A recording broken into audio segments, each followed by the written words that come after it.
Bacaan Kitab Suci Injil, Renungan dan Doa. Senin, tanggal 25 Desember tahun 2023.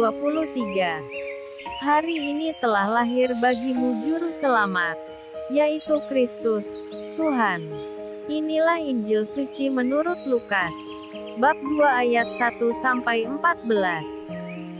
Pada waktu itu Kaisar Agustus mengeluarkan suatu perintah, menyuruh mendaftarkan semua orang di seluruh dunia.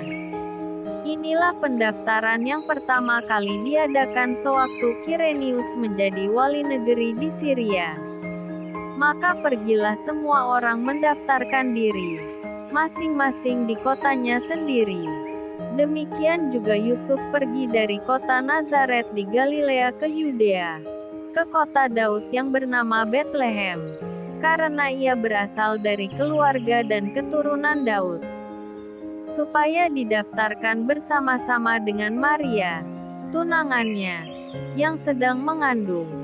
Ketika mereka di situ, tibalah waktunya bagi Maria untuk bersalin, dan ia melahirkan seorang anak laki-laki, anaknya yang sulung. Lalu dibungkusnya dengan lampin dan dibaringkannya di dalam palungan, karena tidak ada tempat bagi mereka di rumah penginapan. Di daerah itu ada gembala-gembala yang tinggal di padang menjaga kawanan ternak mereka pada waktu malam. Tiba-tiba berdirilah seorang malaikat Tuhan di dekat mereka dan kemuliaan Tuhan bersinar meliputi mereka dan mereka sangat ketakutan. Lalu kata malaikat itu kepada mereka, "Jangan takut, sebab sesungguhnya aku memberitakan kepadamu kesukaan besar untuk seluruh bangsa. Hari ini telah lahir bagimu Juru Selamat, yaitu Kristus, Tuhan, di kota Daud. Dan inilah tandanya bagimu. Kamu akan menjumpai seorang bayi dibungkus dengan lampin dan terbaring di dalam palungan." Dan tiba-tiba tampaklah bersama-sama dengan malaikat itu sejumlah besar bala tentara sorga yang memuji Allah. Katanya, "Kemuliaan bagi Allah di tempat yang maha tinggi dan damai sejahtera di bumi di antara manusia yang berkenan kepadanya." Demikianlah sabda Tuhan. Shalom. Hari ini telah lahir bagimu Juru Selamat, yaitu Kristus, Tuhan. Injil hari ini, Lukas bab 2 ayat 1-14 perihal kelahiran Yesus dan gembala-gembala. Kelahiran Yesus adalah suatu sejarah di dalam berbagai kisah dalam sejarah dunia yang pernah terangkai. Lukas menceritakan kelahiran Yesus dalam sejarah dunia, pada zaman pemerintahan Agustus, Kaisar Kerajaan Romawi. Pada saat itu Kaisar Agustus, nama lengkapnya Gaius Julius Caesar Octavianus, merupakan kaisar yang sangat disanjung dan diberi gelar Juru Selamat. Namun melalui Injil Lukas ini, Lukas ingin menyatakan bahwa dengan kelahiran bayi Yesus maka sejarah mulai mencatat bahwa yang merupakan Juru Selamat sejati adalah Yesus Kristus, bukan Kaisar Agustus atau Kaisar Herodes. Bahkan Kaisar Agustus sendiri dibuat menjadi taat dalam tangan Allah, sebab mau tak mau ia dipakai dan diikutsertakan dalam kedatangan Juru Selamat dunia yang sejati, yang kerajaannya akan mengatasi segala kerajaan dan negara dari dunia ini, oleh karena kerajaannya adalah satu-satunya kerajaan yang kekal. Mazmur bab 2 dan Kisah Para Rasul bab 17 ayat 7. Ini berarti bahwa kelahiran Yesus akan mengubah sejarah dunia sepanjang zaman sebagai seorang Mesias, Sang Soter, penyelamat sejati. Selanjutnya dari kisah sensus penduduk yang dilaksanakan oleh pemerintahan Romawi, maka kelahiran Kristus juga digambarkan oleh Lukas disaksikan oleh para gembala. Bagaimanakah karakter gembala yang dimaksudkan oleh Lukas? Apabila kita mengingat definisi perumpamaan Yesus mengenai gembala, akan nampak bahwa gembala itu lemah lembut dan penuh kasih sayang. Namun apakah seperti itu karakter atau sifat gembala yang dimaksud dalam Injil Lukas? Tidak, gembala yang dimaksud oleh Lukas bukannya dengan gambaran yang lemah lembut dan penuh kasih sayang.